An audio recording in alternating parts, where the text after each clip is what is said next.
consumed by the uh, consumers, okay, the buyers, okay. You also have in here no, the um, ano to, yung characteristics no, ng agribusiness products which we have tackled that they are actually agriculture based or they are agriculture in nature. So we understand that those products which are being sold in the market are definitely products of agriculture, and yet they are still affected by external forces. Maybe even its biological characteristics such as yung shape niya magkakaiba, yung size niya. Additionally, they could be produced seasonality, no? They could be produced depending on the season. And usually these agricultural crops are being produced by bulk, which could be used, no, by other manufacturers or by other industries. As well as we have tackled, no, the classification of the marketing activities. Although we have been defining what marketing is all about, and this is any human activity geared at satisfying human wants and needs through the exchange process. So I made mention that when we do marketing, we lost something, but in return, we will be receiving the product or the service. After we have experienced the product or the service, comes next will be the satisfaction or the dissatisfaction as a result on the experience of this product. Now, there are actually classifications of these marketing activities, which includes yung transactional, ito yung buying and selling, where there is an exchange process taking place. The second one in here is the physical handling of the product, of which the intermediaries would do assembling. Diba? They will collect and then eventually they will store or they will grade, they will pack it, they will process, they will do transporting of these commodities, in which we see that we even add value sa mga agricultural commodities na ito. So in here, we see that they actually handle the product. So the ownership and the titleship of the product belongs to the intermediary or the one who bought the commodity. And then you also have in here the facilitating activities, which they are outside actually the company, but they also do facilitation. They will help facilitate the movement of the product as well as the movement of information and the movement of finance or the movement of payment from the consumers. So when we look at actually the flow, yung simula ng product flow will be from the farmer until it reaches the consumers. But when we look at also the feedback, no, kasi usually may mga feedback yan, gusto mo ba, hindi ba, masaya ba siya o hindi, that would start from the consumer, from even the payment will start from the consumer until it reaches also the farmer or the seller of the commodity. So there are three. One in here is the transactional. The second one is you have the physical, and of course the facilitating activities. As well as we have discussed, no, the role being played by the various intermediaries. We all know that assemblers would tend to accumulate yung mga produce ng mga farmers. The wholesalers would tend to buy and then they will pass it on to fellow wholesalers or to retailers until the retailers, no, they have actually the final touch or the final hold on to the product because they have a direct contact with the consumers. Sila ang may pinaka-last na touch sa commodity, of which they do actually bulk breaking. When you say bulk breaking, they will break into smaller quantities yung mga by bulk na produce ng agribusiness. And then we also have tackled on to the issues in agribusiness marketing, yung kakulangan ng agricultural commodities, kulang yung production, kulang din yung, yung infrastructure is inadequate, tapos yung distance from farm to market. You also have yung dependence sa middlemen because the farmers doesn't know the buyers, kaya kailangan yung mga middlemen. Apart from that, we have tackled specifically on to the issues on the farmers level, as well as the traders level and the consumers level. And then finally, we have discussed on the marketing strategies for fresh farm products, particularly on the product itself. So what are the value adding activities we could have? How much should we value this? So we have tackled on to the pricing strategies and the distribution strategies. This is on the marketing channels and the distribution system, how these agricultural commodities are being marketed. And we also I also have presented with you some samples of how the flow of the commodity goes from the point of production until the point of consumption. And then finally, we have looked into the promotion strategies as well as the intervention played by the government. Finally, I have presented with you that there's always a market for our agricultural commodities.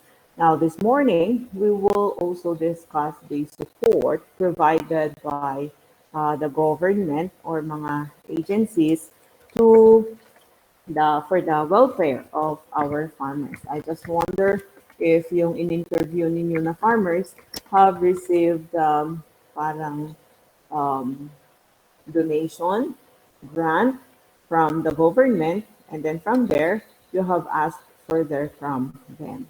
So let me just share the screen with you.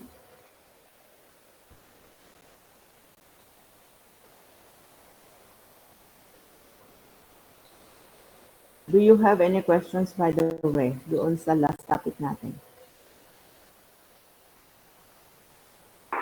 None, ma'am. Okay, if not, then let us proceed to the agribusiness support subsystem. Whenever we talk about the support, no, it comes from the word support. No? So, well, how do you understand the word support? Pag naririnig yun yung word na support, what comes to your mind? Sige nga. David?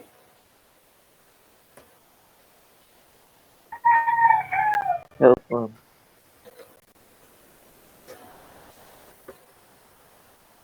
Yan si Mr. Monotan. Wait lang, ma'am.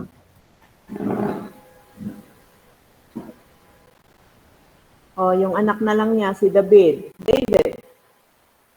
Si Joseph, I should say. Mr. Padawa. So what comes to mind when you hear the word support? Helping, ma'am. Helping. Okay. Leia.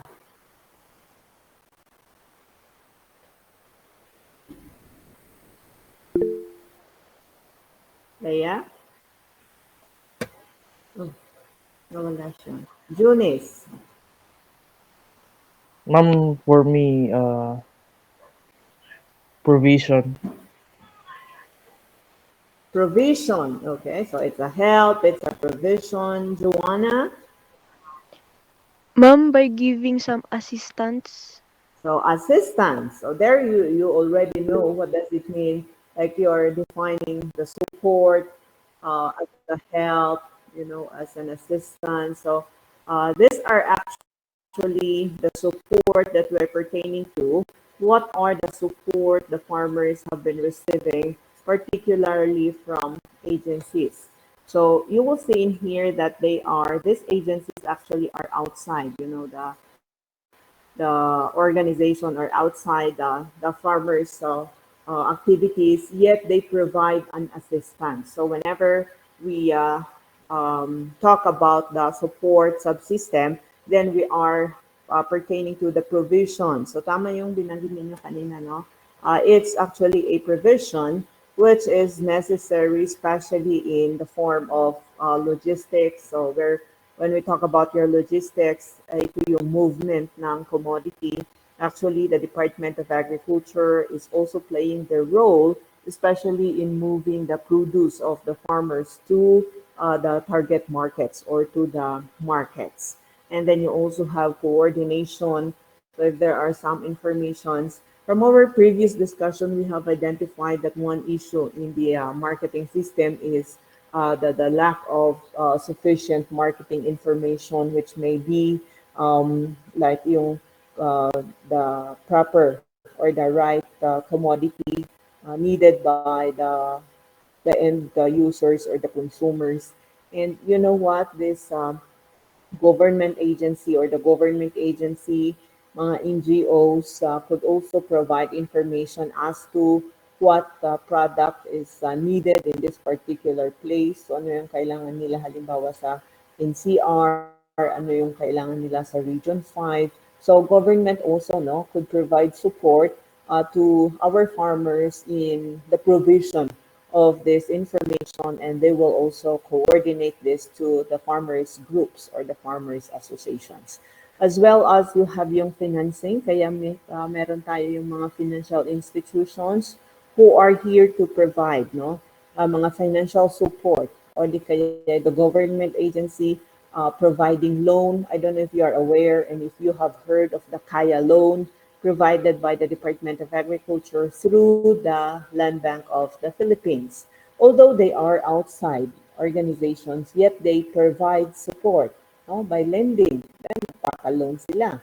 And then you also have, of course, yung manpower. Sometimes they would send mga technicians who would look after the needs of the farmers. You also have technology. Whenever we talk about the technology, we're not only pertaining to the machines, the facilities, and equipments. We are also pertaining to anything which could help, ease the job or the burden of the farmers. You also have yung information, how to plant, what to use, especially the appropriateness of the inputs, the combination of the inputs which has to be used in production. You also have the PPAs or the policies and programs which caters to the needs of the farmers, and they could also provide some incentives. Actually, the City Veterinary and Agriculture Office of Baguio City, they're actually granting awards to farmers in the city who are competent, who are helping in the production of agricultural commodities, especially in support to the program of the city on the urban gardening. Okay? So may mga ganun, may mga competitions, eventually they will grant mga incentives to the farmers who are joining the competition. Kaya napakaganda kasi ang city is actually doing its part, especially to help both the program of the city among the fisher folks and the farmers in the city. The participants in the support subsystem, ito yung binabanggit natin na they are actually mga organizations or agencies which could provide support to our farmers. One in here, of course, is the government agencies, of which when we are looking at the production aspect, and the Department of Agriculture is here to provide support, especially in the aspect of production. And then in the aspect of processing, you have the Department of Trade and Industry, as well as you have the Department of Science and Technology, of which they are actually providing mga technical assistance in terms of the food processing naman. Whereas the Department of Agriculture, pwede silang mag-provide ng mga inputs in the form of seeds, yung mga abono na kailangan ng ating mga farmers. So you have the government agencies, as well as you have also the private institutions. May mga NGOs actually who could provide support, financial, especially financial support, especially pag gumagawa or gagawa yung mga farmers group ng mga proposal for funding. So they are actually providing some provisions in the form of cash na gagamitin ng mga farmers na magtatayo ng kanilang mga structures, halimbawa, yung greenhouses nila, pambili ng mga facilities na pwede nilang gamitin. So there are actually agencies which are providing support. You also have Yeah, and they are actually non-government organizations. No, they are private institutions. You also have the financing institutions of which they provide itong mga loans na ito, mga lending institutions. May it be cooperatives, itong Philippine mga banks, no, who which are providing finances for the use of our farmers. You also have the microfinancing. Um, Minsan because of the rigid mga requirements ng mga financial institutions, minsan yung mga even the intermediaries, yung mga middlemen, they would tend to borrow from that of the Bombays, di ba? I don't know if you have heard of them. If you're aware, have you heard of the Bombays? Amoy yung DJ Bombay? Di ba nagpapa 5-6 sila? What does that mean? No? The Bombay will lend the intermediary or the middleman with the 5,000 pesos. But after which, after a month, they will be paying them back by 6,000 pesos. Kaya tinawag siyang 5-6. Although they will be paying this in an installment basis. You also have in here, no, the institutions which are doing research, particularly in the agricultural aspect, no, of which they could help in the research, like ano ba yung kailangan ng mga farmers, ano ba yung best practices ng mga farmers, so what needs to be improved in here. So they're actually looking at the value chain of the commodity being sold by the farmer until the consumers. At the end, they will still look into the consumption of the consumers, nasaan yung mga consumers, ano yung binibili nila, ng mga agricultural commodity, etc. And then eventually, the result of the research will be brought back to the farmers. So, ganito pala ang kailangan nila. So, dapat ganito yung iproproduce ninyo. Something like this. Okay? So, in a way, they are being helped by the institution. Like for one, you have, of course, our school, diba? Sa Benguet State University, we help farmers in the form of extension. Okay? Kaya meron tayong extension services provided by the university. And then you also have in here, no, the foreign or the international organizations which could provide still funding. Okay? Yeah, in a form of fund or the kaya technologies. Like there are some Filipinos who had been to other countries and they are actually um, acquiring the technologies from Israel, and then eventually they will bring it back to the Philippines when they come home, and then they will share, you know, the learnings they had in the place where they had been trained. So, ang kagandahan naman dito is that they are transmitting the technologies. Okay, and then we also have.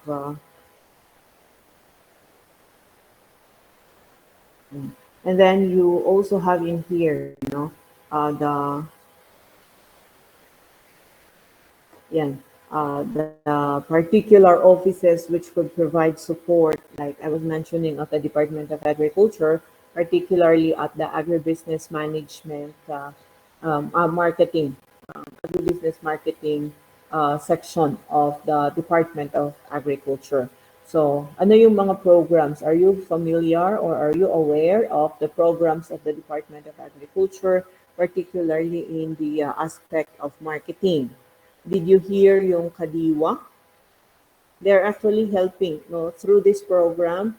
The farmers are being helped in marketing their commodities. I don't know, some of you, have you heard of this, yung Kadiwa?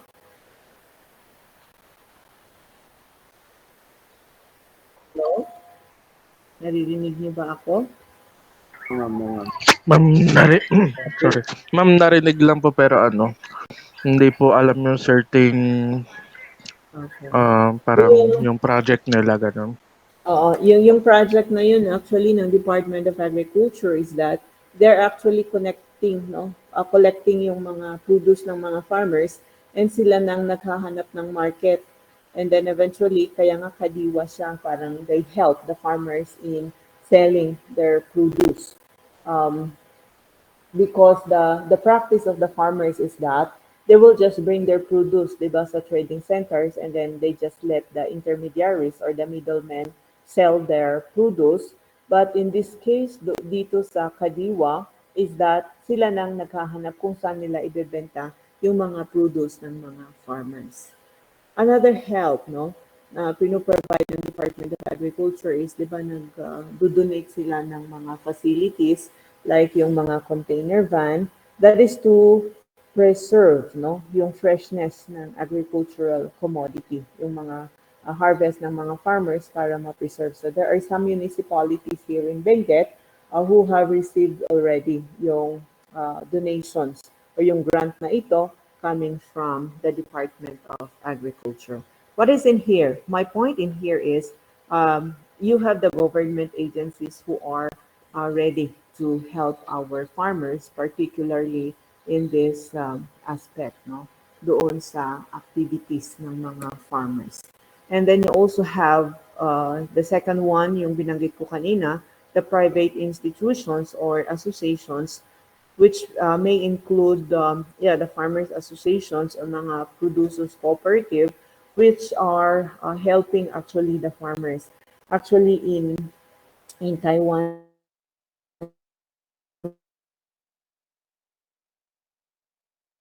then no, they have a very strong farmers organize yung mga farmers. Para siyang cooperative pero it's the cooperative na nag-absorb ng mga produce ng farmers and it's the cooperative marketing the produce of the farmers. Kung titingnan natin, these are actually trade groups or mga ang main na trabaho nila is to trade, iti-trade nila yung mga produce ng kanilang mga farmers. So in a way, di ba, hindi kailangang mahirapan ng mga farmers na maghanap ng buyers nila. Why? Because you already have the cooperative who does the marketing activities. So this is in a way a support to the farmers. On the other hand, di ba, yung nakikita natin na mga farmer members ng cooperatives, they could make utang, no, doon sa mga inputs nila from the cooperative. And then pag nag-harvest sila, saka sila magbabayad doon sa cooperative. So in a way, they are being helped in the sourcing out of their inputs. But on the opposite end, natutulungan din sila to market. Kaya it's very proper na mag-organize yung mga farmers natin. But that would be easy said than done, I should say. Parang mas madali nating sabihin, but to organize people having various opinions would make also the difference. Mahihirapan tayo doon. And then you also have the NGOs, no, as part of the private institution who could render or who could provide also mga grants, mga assistance, especially to the marginalized sector or to our farmers. So in a way, pwede silang magpautang, no? They could also, or they could provide labor, mga ganyan, no? As a help to our farmers. And then we also have, of course, yung financing institutions na binabanggit natin because we would understand, no? In every business, the fuel that keeps the business running is the finance naman, di ba? Kahit meron kang negosyo, meron kang mayaman na idea about negosyo, kung wala kang capital, then you cannot move. Parang this is the fuel of the business, no? Which keeps the business running. No? So you have to have the capital. So meron kang credit allocations, mga savings, education on the financial responsibility. I think ito yung pinaka-importante. Ano? We realize, no, how this finance are being utilized. So there are, of course, sources of financing. One in here is you have the formal sources, like what I have mentioned a while back. You have banks, you have mga investors, as well as cooperatives. So you have the program of the land bank, especially for our small farmers and fisher folks. No, like you also have the DAR access programs, which could provide support to our farmers. No? So the only thing in here is we will look for this institutions which are providing support or help to our farmers. Okay. I don't know if in your place you have seen some of these institutions or your parents have tried, no, availing of those credits, the loans that these institutions are providing. And you also have the mga formal, informal, no, sources, which includes yung mga input suppliers, di ba, nagpapautang sila at a point of time sa kanilang babayaran ng mga farmers. Mga traders also, di ba? We were mentioning about the suki system, that our farmers and our intermediaries do. And then you also have mga friends, mga relatives who could provide support. In a way, they are considered to be part of the informal source of the farmers. And then we also have, yeah, the state universities and colleges, mga training agencies. You have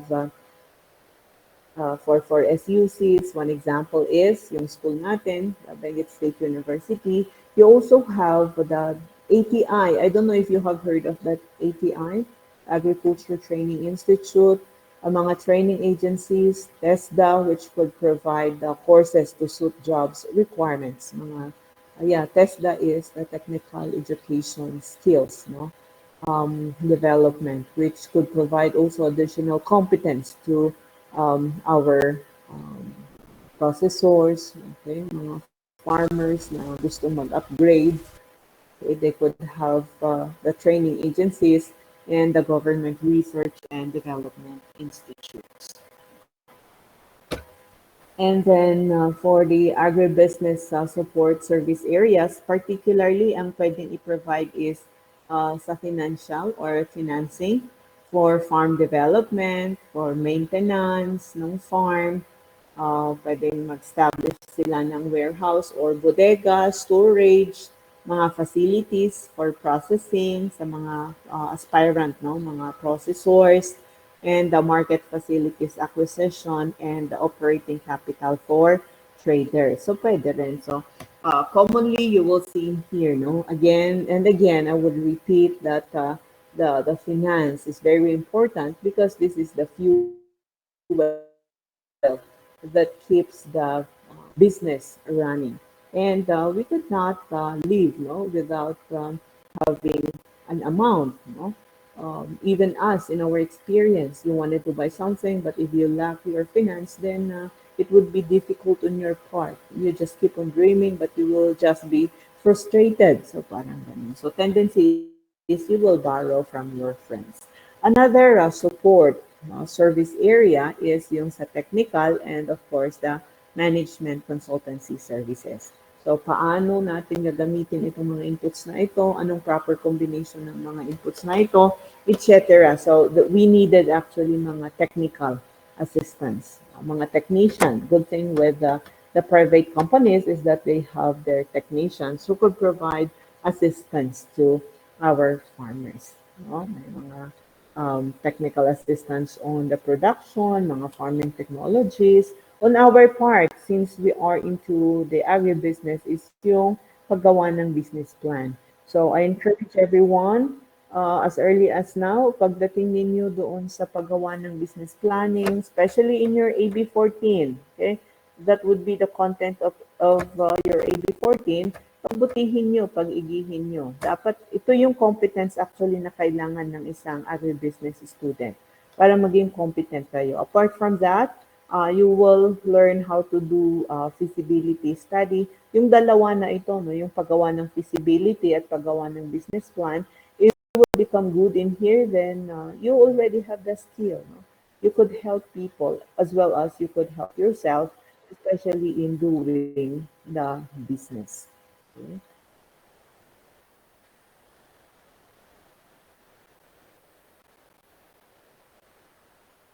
And then, of course, the third area is the market research and the market information dissemination. Now, again, we are mentioning about the market. What is in the market and what are the informations that we need in here? Diba? We keep on repeating this. Ano ba yung mga informations na kailangan? Unang-una dito yung mga products. Ano ba yung so we go back again to the marketing mix that we're mentioning. Ano ba yung mga customers? Magpilit ng ating mga farmers. Hinihintay pa nila. Pag narinig na, mahal yung price sa market, magka-harvest na. Pagdating sa market, naku po, biglang bumaba yung price. No? So, nagkakaroon ng issue, nagkakaroon ng problema doon sa dating ng information. So, kailangan natin yung market research on as to the volume, supply and demand, mga ganyan, na mga informations na kailangan ng ating mga farmers. And that the government institutions actually are playing their role in the market information dissemination, particularly the Department of Agriculture. You also have in here, yung custom renting of agricultural machines. So, meron tayong mga facilities like if you could pay a visit doon sa Benguet Agri-Pinoy Trading Center, just to the farmers, o di kaya yung tractors on the end of the farmers, doon sa field mismo, meron silang tinatawag na CSF or mga common service facilities, which could be hired by the farmers. So, custom renting of agricultural machines. Nagbabayad sila after use for the maintenance of the facility, which has been granted to them by the government. You also have another area, the fifth area in the agribusiness support service, particularly on transportation and warehousing. I was mentioning a while back, yung donation ng Department of Agriculture sa ating mga farmer groups, especially on the cold chain, para ma-preserve yung freshness ng ating mga produce, yung mga produce ng ating mga farmers. So they provide transportation, and some they have their own warehouses or they have their own bodega. Now for processed products, there are companies who are in contract with them, and they are actually into tracking and warehousing. If your parents are or you're working with your parents and you are with them whenever they're delivering, then it's not it's not something new to you. Rather, it's just a confirmation of how the support is provided to our farmers. And point F in here, the sixth crop protection and insurance. I don't know if you are aware on the crop insurance.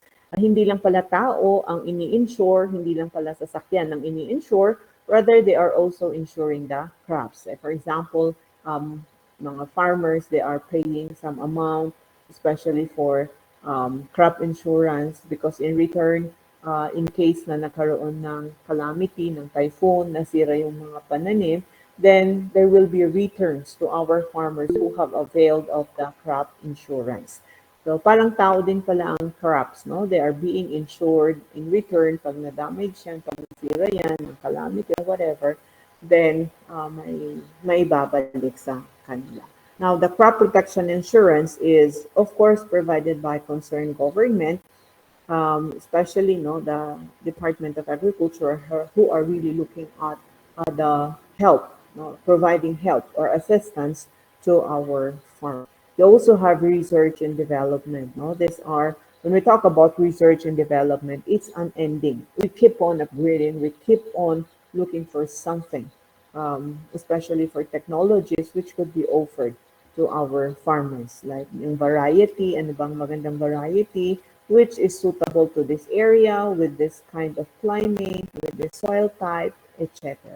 Okay?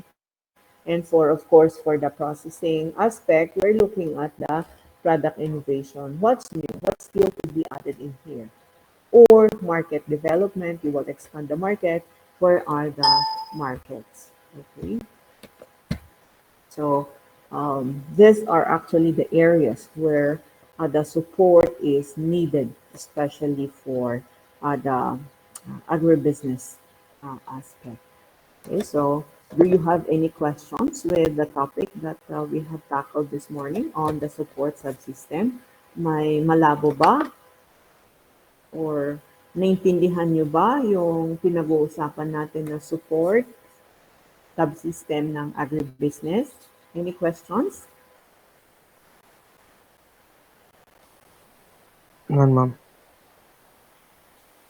None, ma'am. How about yung iba? Do you have any questions? Okay, so just to None, sum ma'am. up what I have discussed with you this morning before we go, is that whenever we're talking about the support subsystem, then we're looking at the necessary logistics, no? Um, Coordinations, mga financing, these are actually outside, no?